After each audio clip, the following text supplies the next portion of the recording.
Hello, everybody.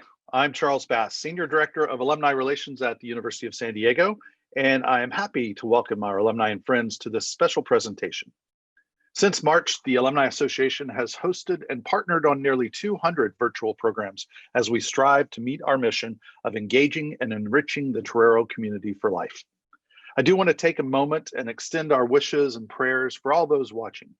There's a lot going on in the world and in our state, and we wish you health, happiness, and peace to you and your loved ones. Just a couple of housekeeping items before we get going. We are recording this program, and it will be posted on the USD Alumni Association's YouTube channel.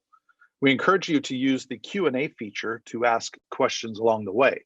We also received a number of questions in advance, and we will work to get through as many of those as possible at the end of our presentation. And with that, I'm happy to introduce today's speaker. Matt Zwolinski is Professor of Philosophy at the University of San Diego and the founding director of USD's Center for Ethics, Economics, and Public Policy.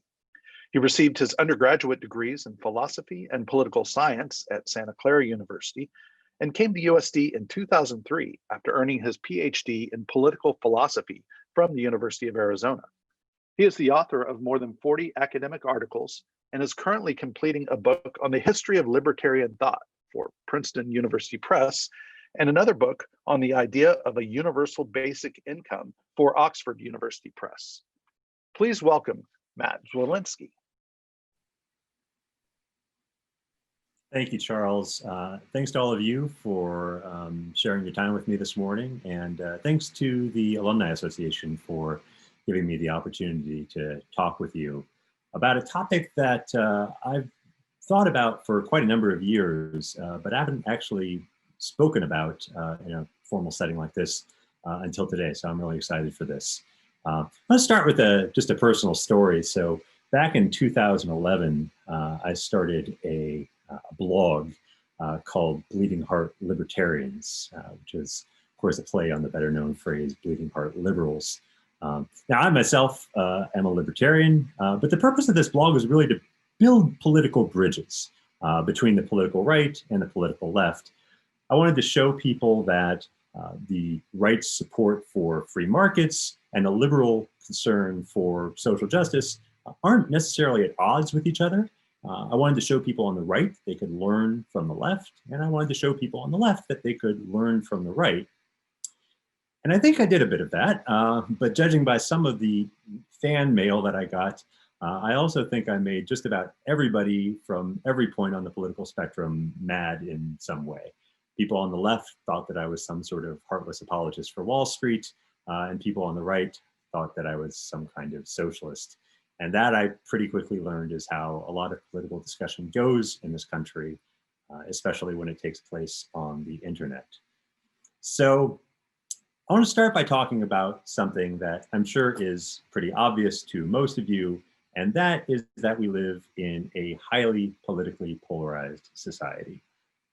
Now, since we've just gone through one of the most contentious presidential elections in recent history, and since, in fact, we've lived through one of the most politically contentious years in recent history, I don't think I need to belabor this point. But what I do want to do is to explain in a bit more detail just what this political polarization looks like and how it's changed over time. But I want to emphasize up front that my goal here really isn't to talk about polarization in American political culture generally, but to focus really on how that polarization has affected higher education in particular. I think that understanding polarization in America on a broader level gives us a useful context for understanding what's going on in higher education. And it also shows us what's at stake, because I think that the polarization that we see in higher education is both a reflection of and also a cause of the polarization that we see in the broader American society. And that's something that I'm going to talk about a little further on in this talk. So what I want to start by pointing out is that things didn't always used to be this bad. Here is a graphic from the Pew Research Center, which shows how Americans' political beliefs have changed over the 20 years between 1994 and 2014. And what we see here is that Americans from across the political spectrum have become less moderate. Republicans have, on the whole, become more consistently conservative, and Democrats have become more consistently liberal. In other words, another way of thinking about what's going on there is that both parties, both Democrats and Republicans, have become increasingly ideological in the sense that rather than working together to solve problems on a case-by-case basis, using whatever policies and ideas seem best suited to the particular task at hand, both parties now come to the table with an increasingly comprehensive worldview that tells them what needs to be done on any particular issue, and most importantly, why the other side is wrong. Now, before I move on, a quick note on the terminology here. I'm going to use the term liberal and conservative throughout this talk in a very broad way. Now, my own training is in political philosophy, and as a political philosopher, I'm not completely happy with these terms. I think they leave out and distort a lot of the subtleties that our political beliefs actually have. I don't think, for instance, that it's terribly helpful to characterize a Marxist as a liberal or to characterize a libertarian as a conservative for that matter. But these are the terms that get used in most of the social science research on political ideology, so I'm going to stick to them for the most part unless I have some good reason for deviating from them. So conservatives and liberals are drifting further apart in terms of their belief systems. Matt, just I hate to interrupt you, but I don't think we're seeing your slides. So oh, okay, sorry. Let's fix that. Best laid plans and all of that. Yeah, that's how it works.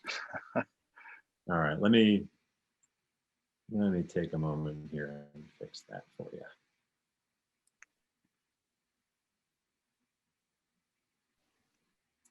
So I will share my screen again.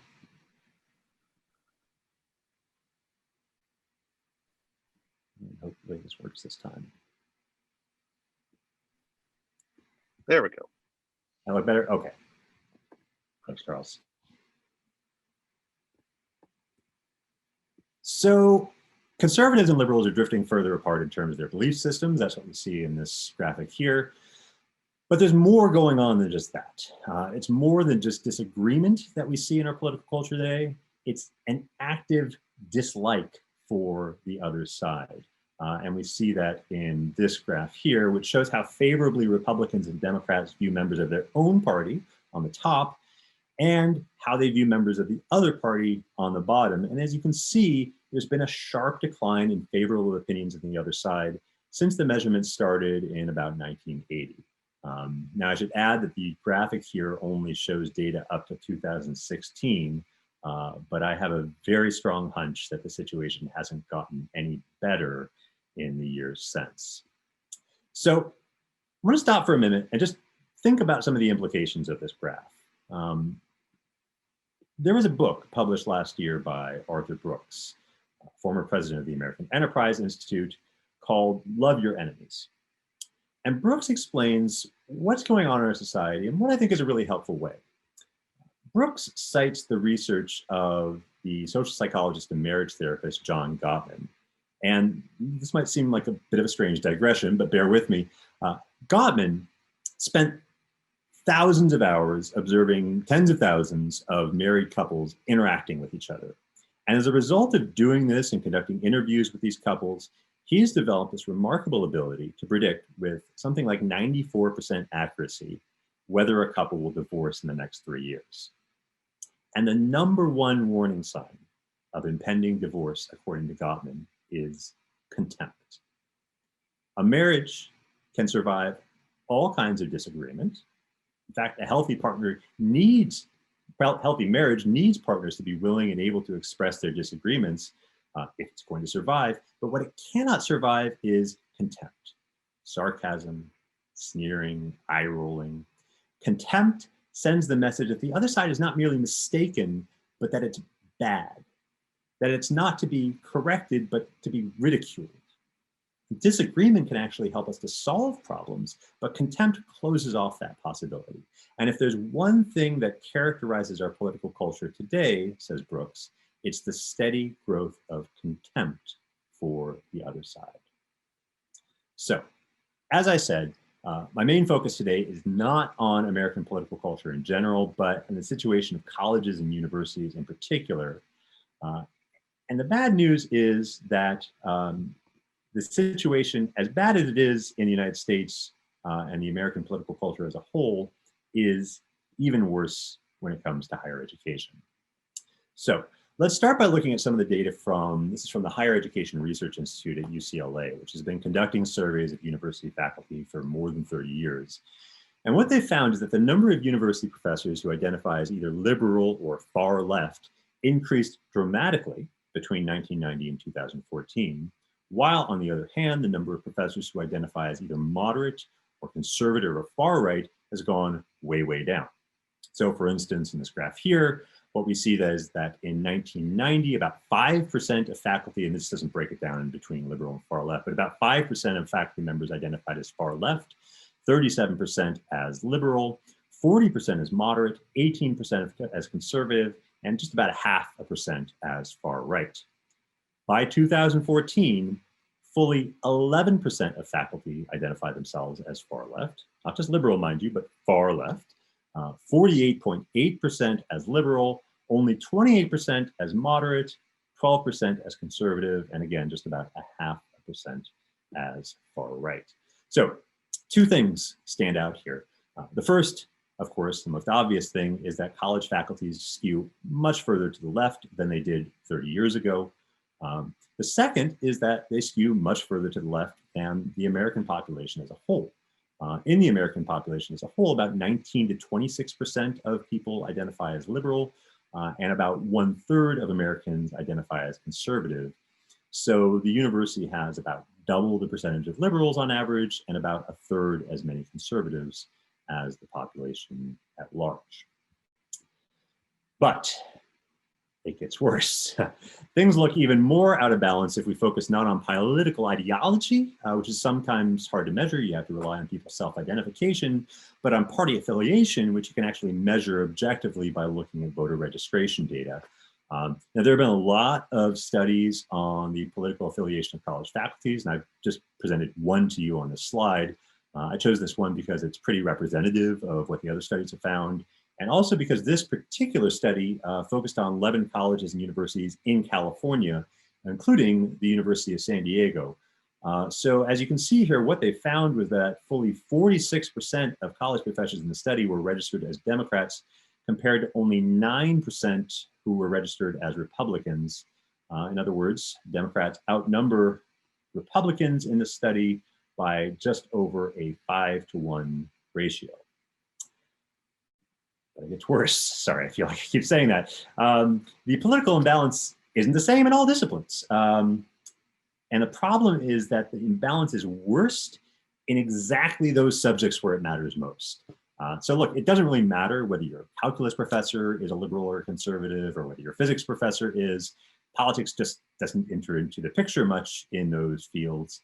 But in the humanities and social sciences, in subjects like English or philosophy or political science or sociology, where political issues are everywhere, the political orientation of faculty can make a great deal of difference. And while Democrats outnumber Republicans 5-to-1 in the universities overall in this study, that ratio grows to 6.8-to-1 in the social sciences and a whopping 10-to-1 in the humanities. Incidentally, sociology seems to be the most extreme outlier, with an overall ratio in this study of about 44-to-1 Democrats to Republicans.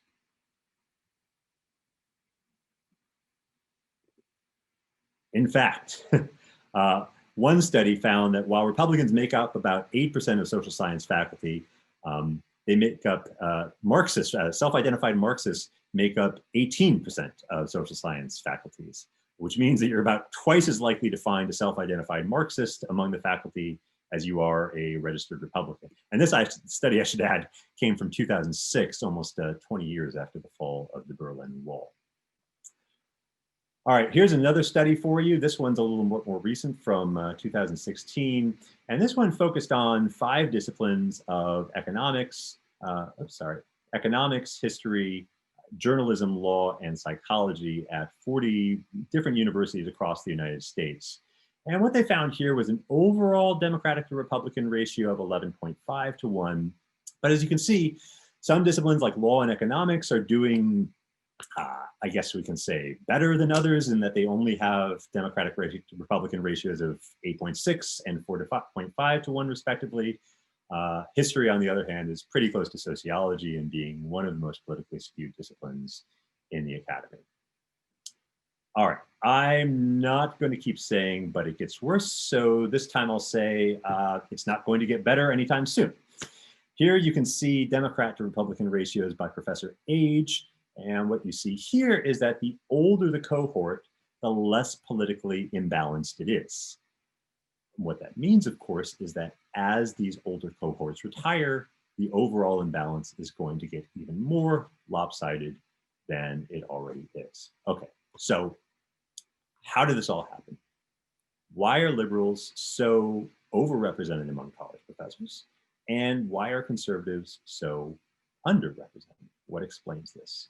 Well, the short answer is that we just don't know, but there are hypotheses. And I'm going to start with one that, I kid you not, multiple serious, well-credentialed people have made in earnest, and that is that conservatives simply aren't that bright.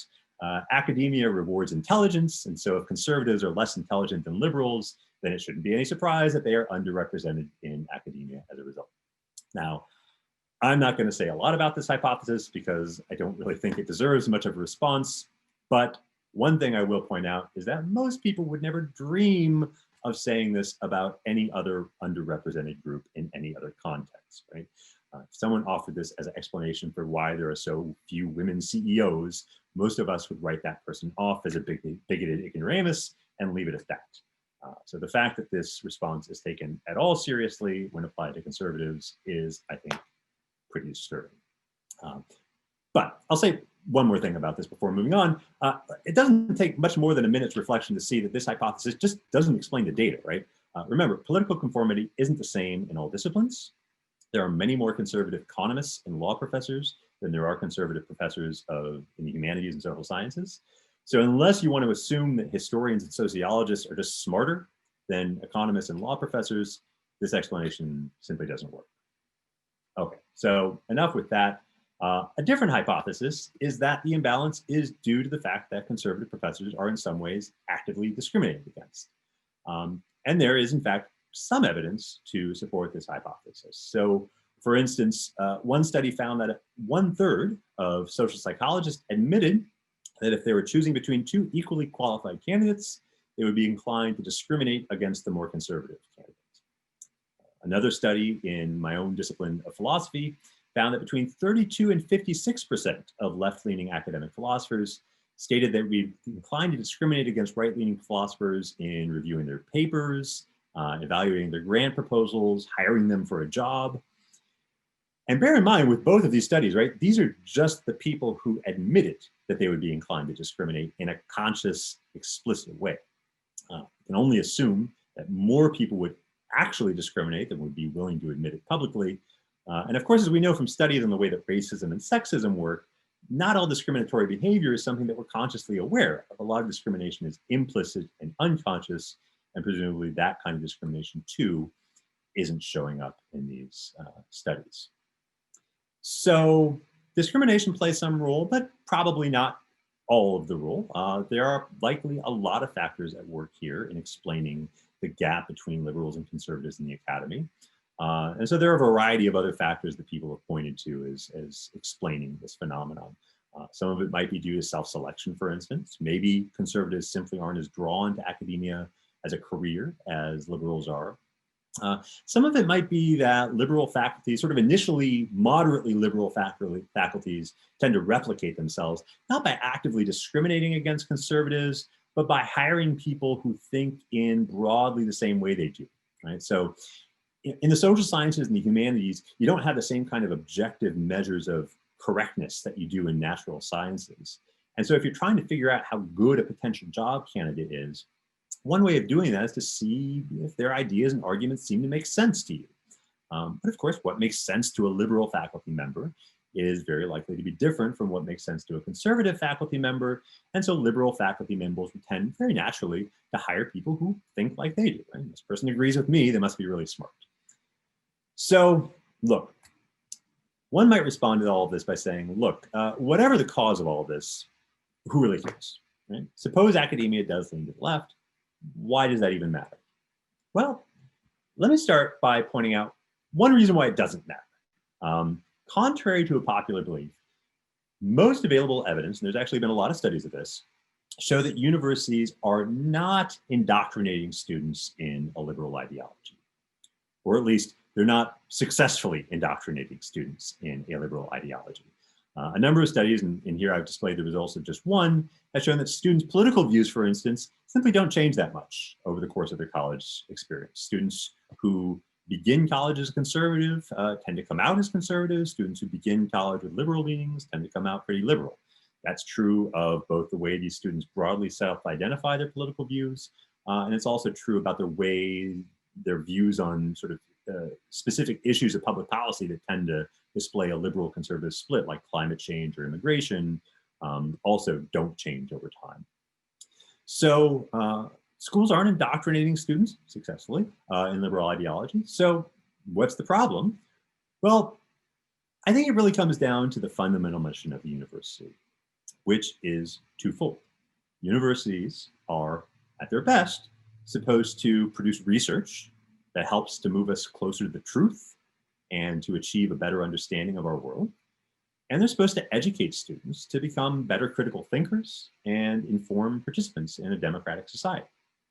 And political conformity in higher education, I think, undermines both those views. And it undermines both those goals, rather, in a way that ought to be concerning for both conservatives and for liberals too. Right? So this isn't just a problem for conservatives, this is a problem for everybody. Let's start with the pursuit of truth. Right? The problem with political conformity is that when everybody in a group shares the same political assumptions, you get what philosophers and social theorists have called an epistemic bubble. And the problem with epistemic bubbles is that they make it really hard for us to think clearly as a group. And this really goes back to John Stuart Mill's magnificent 1859 book on liberty. Mill argued famously that we don't really understand a political issue until we've considered the arguments on both sides of that issue. The arguments for a point of view and the arguments against that point of view. And the problem is we're just really bad at doing that by ourselves. As human beings, we're subject to all kinds of biases, ignorance, all kinds of other cognitive defects. And the best way of correcting those defects is to have other people around who will call us out. Right? So it's one thing, and it's something, to play the devil's advocate in your own mind. But it's quite another thing to have the devil right in front of you, right? Challenging you with objections and arguments that never would have occurred to you on your own. The other big problem with political conformity is that it undermines, I think, the educational mission of the university. Now, the most obvious way in which it does this, and something that probably occurred already to most of you, is that it puts conservative students in a difficult position. Conservative students know that their professors are overwhelmingly liberal, and that those professors are often hostile to conservative positions. And many of those students worry, rightly or wrongly, that their grades might suffer if they defend conservative positions in papers or in their comments in class. And so a lot of them simply shut up, tell the professor what he or she wants to hear, and gets the grade. Along the way, they become increasingly alienated from and frustrated by their academic experience. And that's an alienation and a frustration that, believe me, they will carry with them long after they graduate. So that's a real problem. But like I said, it's only the most obvious problem. A less obvious, but no less significant problem is the way in which liberal students are harmed by this political conformity. Now think about it. If you go through college majoring in a political subject, and you never once encounter a professor who challenges your fundamental political assumptions, and with numbers like the ones we've seen, that's a real possibility. How on earth then are you ever going to grow intellectually? College is supposed to be a time where we question our beliefs, not because we're necessarily going to abandon them, but because questioning them is the only way to really understand them in a mature way. But that kind of questioning is hard, it's uncomfortable, and if you don't have someone pushing you to do it, someone who really believes in what they're challenging you with, right, that kind of growth never really happens. So I've talked about two ways in which political conformity undermines the mission of the university. But there's another serious problem here that has to do with the perception of the university by those outside of it. These graphs show how Republican and Democratic attitudes towards college have changed since 2010. And as you can see, while there's not been that much change among Democrats, Republicans have become much more negative about universities since about 2015. Republicans don't like colleges, they don't trust colleges, and they don't trust the information and ideas that comes out of colleges. That is a very serious problem in our society, a problem with implications for everything from dealing with climate change, to dealing with COVID, to just living together in a democratic society where we can communicate with each other in a common language with shared intellectual sources of authority. But given the kind of political imbalance we've seen exist in college, it's not exactly a mystery why Republicans don't trust colleges. It's unfortunate, but I'm not that sure that it's irrational. The question then, and it's to this question that I now turn, is what can we do about this? And the answer, unfortunately, is a lot easier to identify than it is to implement. The answer, in short, is that colleges need to foster a culture that embraces what's been called viewpoint diversity. Viewpoint diversity is defined as a condition in which members of a group approach problems or questions from a range of different perspectives. Now, it's worth noting that colleges already do this to some extent. Part of the reason that colleges pursue a racially and socioeconomically diverse student body, for instance, is that we believe that people from different backgrounds bring different perspectives to the classroom, and that this adds to the learning experience for everybody. But so far, there's been little effort to extend this practice to an explicit concern for political diversity. While there haven't been, I think, enough efforts, there have been some. Over the last 5 years or so, there's been a growing concern with viewpoint diversity in higher education. And the organization really that's taking the lead on this is it's a group called Heterodox Academy. Heterodox Academy has produced a lot of really valuable research on the issue of viewpoint diversity.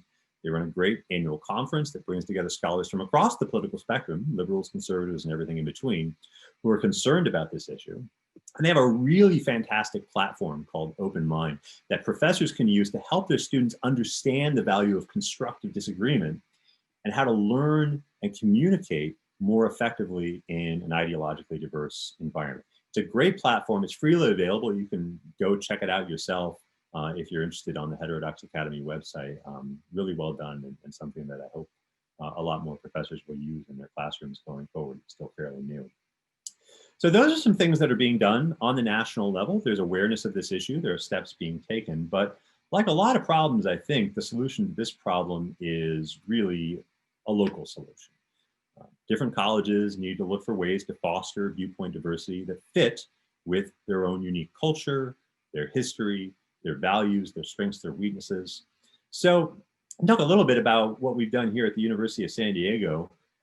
Back in 2016, just to give one example, I started an organization called the Center for Ethics, Economics, and Public Policy here on campus. And the main goal of that center is really to promote the free exchange of ideas in an interdisciplinary and ideologically diverse way. We run a biannual debate series that brings together leading intellectuals from across the political spectrum to talk about pressing issues of the day. This image here is a photo from our gun control debate that we had about a year or so ago. And while I call this a debate series, it's actually a little bit misleading. The goal of these events really isn't to have one side beat the other side by scoring cheap rhetorical tricks or whatever. Rather, the point is to have a conversation. The point is to have a conversation that's going to help people understand each other better. The point's not to ridicule the other side. The point is to understand why smart, reasonable, well-intentioned people don't all think the same way about complicated issues, so that hopefully people walk away from these things with both a better understanding of their own view, right? Like what are the arguments and evidence supporting their own position, but also understanding the other side as well. We're also developing programs like the undergraduate minor in philosophy and politics and economics, which I started in 2018. which is really all about challenging students to think about problems from a variety of different perspectives. Economists, for instance, think about problems of environmental pollutions very differently than philosophers do.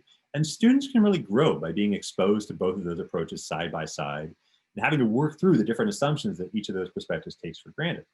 Students also really benefit from having an opportunity to engage with an ideologically diverse set of readings, to grapple with both Adam Smith and Karl Marx, and to be forced to judge for themselves which of these thinkers got it right, or what they got right and where they missed the boat, because the truth in these cases, like a lot of cases, is complicated. So that's a little information on what's already being done about this problem. But as a group of parents and alumni, you probably also want to know what you can do. And that's, thankfully, a question to which there's a very clear and unambiguous answer. And that is, ask questions. If viewpoint diversity is something that's important to you, then ask universities what they're doing about it. Ask the admissions officer who wants your child to apply. Ask the fundraiser who wants to make a donation. Ask these universities what they're already doing to promote and foster a culture that respects and nourishes the free exchange of ideas. And ask them how you can use your donation or your assistance to help them do even more. There's really good news here. And the good news is that your voice matters a lot, but it only matters if you use it and if you follow up your words with some kind of action. So that, I think, is the most effective thing that can be done. There are other possibilities as well. There are other aspects of the problem that I didn't get into in this presentation.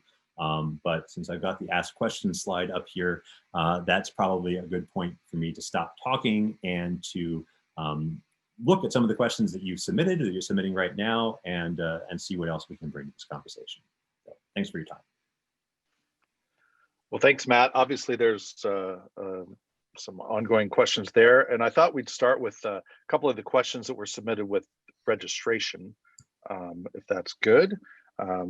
You've talked about viewpoint diversity, and alum Jamie Power asks about the classical liberal arts education, which strive to provide students with exposure to both sides of a position, even using exercises like having one side argue the other side's position to better understand that position. But that is gone. What happened, he asks. Yeah, it's, I don't know that it's entirely gone yet, thankfully. I think that the ethos that we want to teach students, not what to think, but how to think, is still alive, especially at liberal arts colleges like the University of San Diego. You have professors, especially professors in politically contentious disciplines, who really do, I think, make an effort to get students to question their assumptions, to learn about and think about opposing points of view. The problem is that, again, we're sort of fallible human beings, right? And we don't, as much as we might try, we don't see things from every perspective ourselves. So when I'm in class, right, and I'm teaching my own students, I have them read stuff from thinkers who disagree with me. And I try to present those views in the most compelling way possible, right? I try to put the strongest versions of these arguments for it. But like, I don't believe them, right? Those aren't the views that I have. And so I can only do so much in making the case to my students that these are good ideas. The best way for students to really gain an appreciation of the strength of different ideas is to see it in action, is to actually not just read people who present different points of view, but to have professors who believe different points of views, because those professors are going to do a very, it's much different to have a live human being, right, who can interact with you, challenging you on your thoughts, than it is to look at a dead piece of paper. So a lot of professors, I think most professors are trying really hard to do a good and honest job about exposing students to a wide point of view. But it's not a substitute for a more intellectually diverse environment. Well, and the second part of that question, how do we get some balance back into the system and eliminate the cancel culture? That is a very difficult question to answer. As I said, I think a lot of it is raising awareness that this is an issue, right? And so the fact that people have become more aware of the importance of viewpoint diversity over the last 5 years or so, that's a step in the right direction. If parents, if alumni start viewing this as an issue and talking about it to universities, that's going to go an awful long way. But ultimately, a lot of this stuff is controlled by the faculty, right? I mean, it's the faculty that are making hiring decisions. It's the faculty that are deciding what to teach in their classes. And so ultimately, it's the faculty that need to be convinced that intellectual diversity, that viewpoint diversity is a valuable and worthwhile goal and something that they need to pursue. And so how do you do that? I think you start small. You start having conversations like the one we're having here. You start having events like the debate series that we're running. You try to model this thing. I think you have to start small. You have to start with direct personal connections. There have been some discussions of more heavy-handed approaches to the problem. So for instance, some states have talked about enacting what essentially amounts to a kind of affirmative action plan for conservatives in higher education. I happen to think that's a terrible idea, not just on principled grounds, but pragmatically, I don't see how that would actually work, right? Like, how are you going to identify who's really a conservative and who's just saying they're a conservative so they can get a job? So that, I think, is a bad idea. I don't think you want to sort of twist the faculty's arm into doing this. I think you want to convince them that this is a good idea, that this is in their interest, that this is the best way to realize the mission of the university, to which I think most faculty are still quite genuinely committed. Well, along those lines, I'm going to kind of merge two questions here, one from a parent and one from a faculty member there. Why do you think conservative faculty have fled academia? Are universities actively recruiting and supporting conservative faculty? And then, along with Joseph Provost's question here, have there been studies showing the impact on career development among conservative faculty? Yeah, so there's actually a lot of questions there. Why have conservatives fled the academy? That's a very complicated question that's difficult to give any single answer to. Again, I think discrimination does play some role. We've got studies that show that. I think self-selection does play some role. Most professors in the academy can do much better for themselves financially doing something else than being a professor, right? And so if this isn't a really welcoming and hospitable place for conservatives to work to begin with, the temptation to leave and do something else with one's career might be just too much to resist in some cases. It's a self-perpetuating cycle in a way, right? I mean, you get a kind of overwhelmingly liberal faculty members. Conservatives feel isolated and alienated from the academy as a result of their experience as a student with that faculty. They thus become even less inclined to become a faculty member themselves than they otherwise would have. And so the imbalance grows worse and worse over time. So there are a lot of reasons why conservatives are fleeing academy. There are, I think, some efforts at different universities to hire a more intellectually diverse faculty. So there are some centers at different universities throughout the country that have been set up with the goal of providing some kind of balance, either by hiring conservative faculty or bringing in speakers to represent different points of view, right? Like, if you can't get a faculty member there on campus, you can at least bring one in for a visit every now and then. So that kind of thing is happening too. But the numbers are still, again, very, very imbalanced, right? I mean, economics, just to give you an idea of like how imbalanced they are, right? Like, economics in the academy has a reputation of being a very conservative discipline, right? Like, that's where all the Republicans go. And as we saw, right, in economics, it's still mostly Democrat. It's just the ratio there is only 4.5 to 1 as opposed to like 10 to 1 or 44 to 1. So there's a long way to go towards achieving any kind of parity. All right. There's another question from an alum, Amber Britton Hale, class of 2004. In your research, have you seen the problem of political polarization more or less pronounced in private institutions, and more specifically with private religious affiliated institutions? Yeah, that's an interesting question. And there is some research on this. And what it tends to show is that, uh, usually what they look at is liberal arts colleges versus research universities, and rather than private versus public colleges. But there's some overlap there insofar as liberal arts colleges are more often private colleges than public colleges.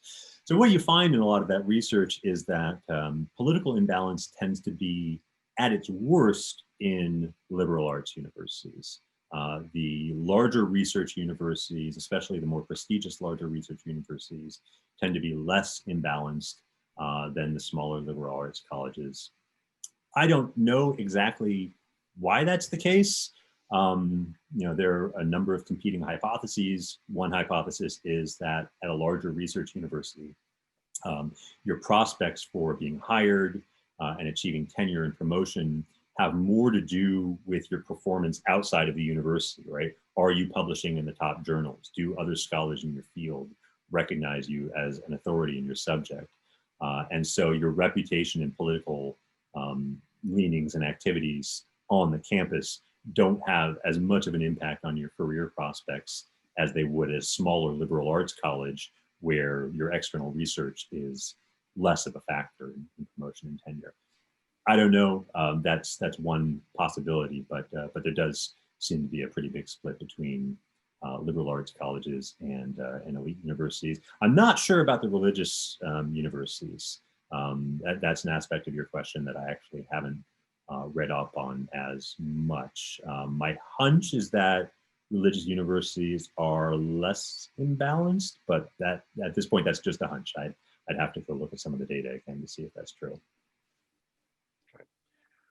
A question that you may not be able to answer: what has USD done to maintain its Catholic mission in light of progressive ideology prevalent in the university's faculty, would you say?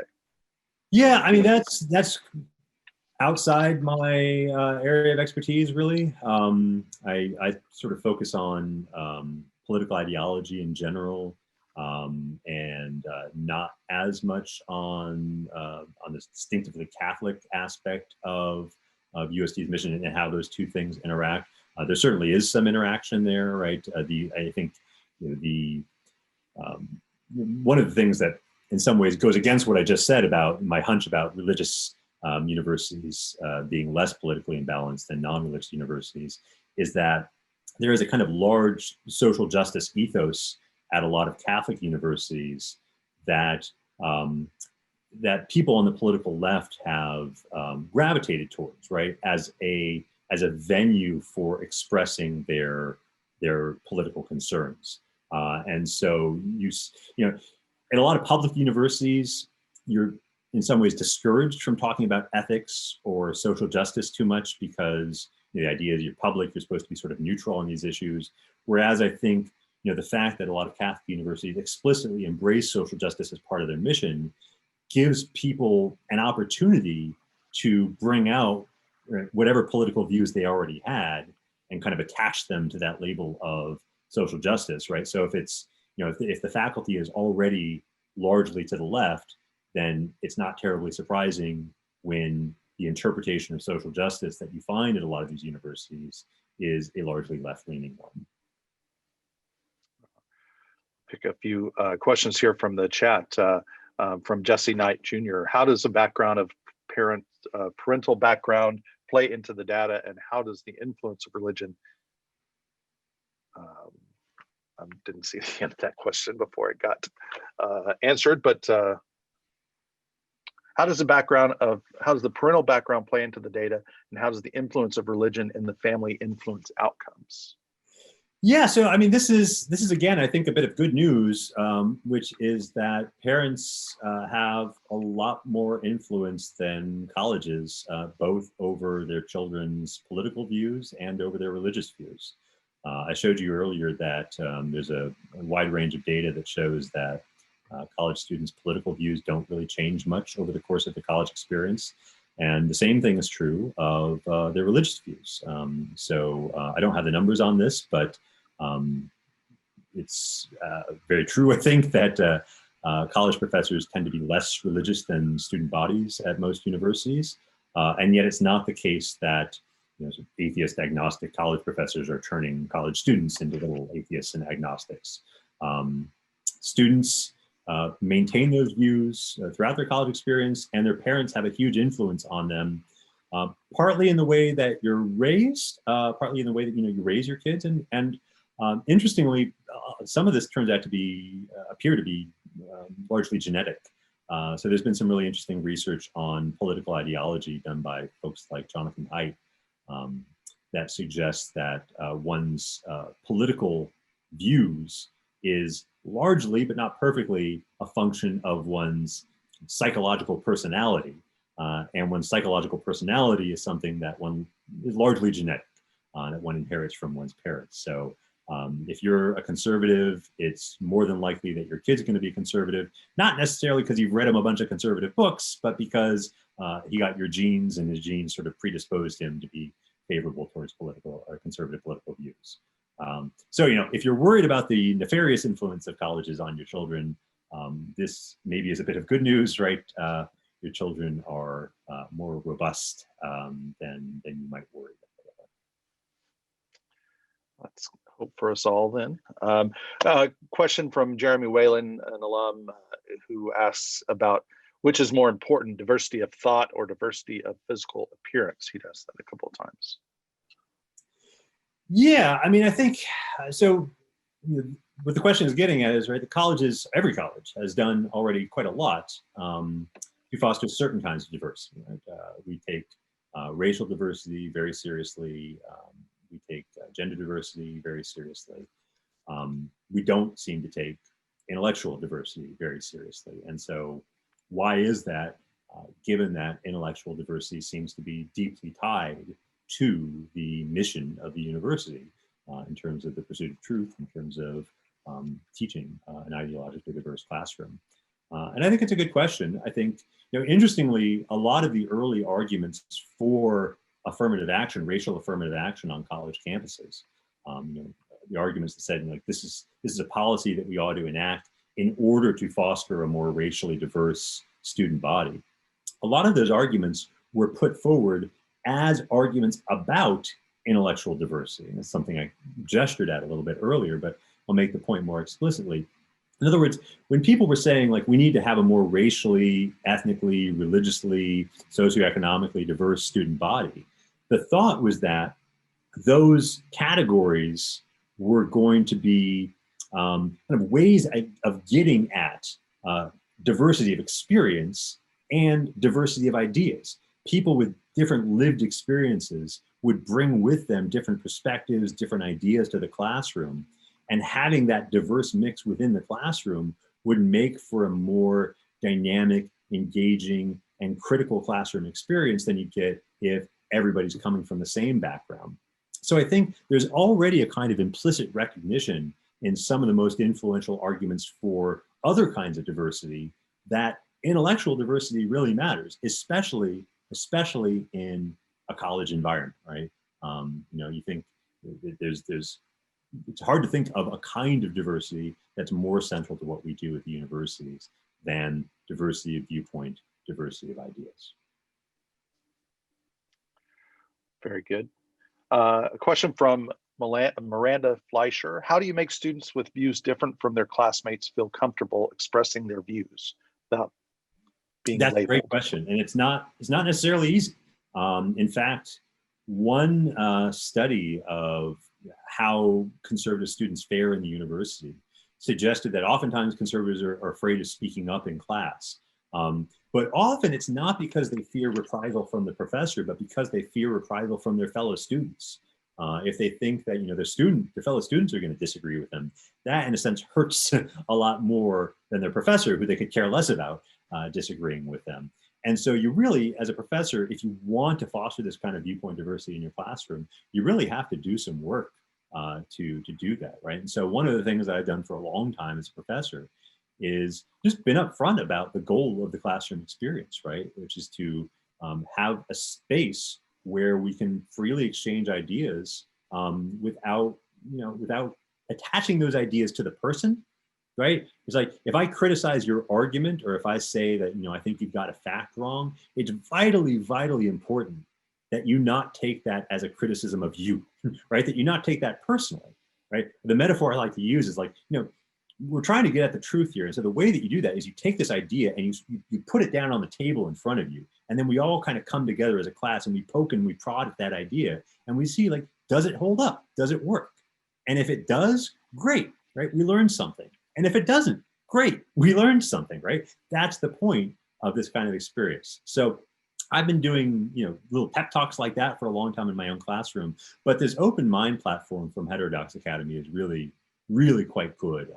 It provides a kind of shared experience for students to go through, a shared language for talking about some of these issues, shared strategies for dealing with some of them effectively. And so, I've started integrating that more and more into my classroom and spending a couple of days really on that platform, because I think it really pays off dividends in future classroom conversations. All right. Well, we have about 5 more minutes here, so I'll try to get a couple more questions in. What advice do you have for somebody with libertarian leanings trying to pursue a career in academia? How do you balance advancing your career by biting your tongue against promoting viewpoint diversity by being vocal about one's views? Yeah, this is a question that comes up a lot, actually. Unsurprisingly, right? If you know that academia is, on the whole, hostile to, or at least they don't share your political beliefs, what do you do as somebody who wants to get into academia with those beliefs? Do you hide them, right? Do you try to do research on non-political stuff so that whatever political leanings you have don't come out? I've heard arguments for lots of different strategies for dealing with this problem. I think ultimately my advice is, if you want to be an academic, study what you're interested in and say what you think. And if you can find a place that welcomes you for those interests and those views, then great, like, you've succeeded. And if you can't, like, you don't want to sneak in someplace by hiding your views, right? And then, like, 6 years later, after you get tenure, tear off your mask and say, right, I was a libertarian all along. That's not going to make for a very happy life for you. So I think, like, if you're not dogmatic about your views, right? If you approach people who disagree with you in an intellectually open and honest way, most people, the vast majority of academics, even academics who don't share your beliefs, are going to be open to those conversations. At least that's my experience in philosophy. Now, philosophy, I think, is an unusually intellectually open discipline. It might not be as good elsewhere.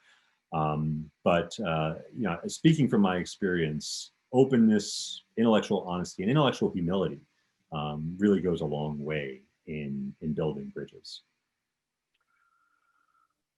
Well, Matt, we've got more questions than we have time. And if I can indulge you, we'd love for you to, we're going to download these questions, and perhaps we can invite you to send responses to those who asked. That's asking a lot of you. I thought I'd wrap up with a comment from Dean Noel Norton from the College of Arts and Sciences. Not a question, just a statement. We're lucky to have you in the center in the College of Arts and Sciences, Dr. Zwolinski.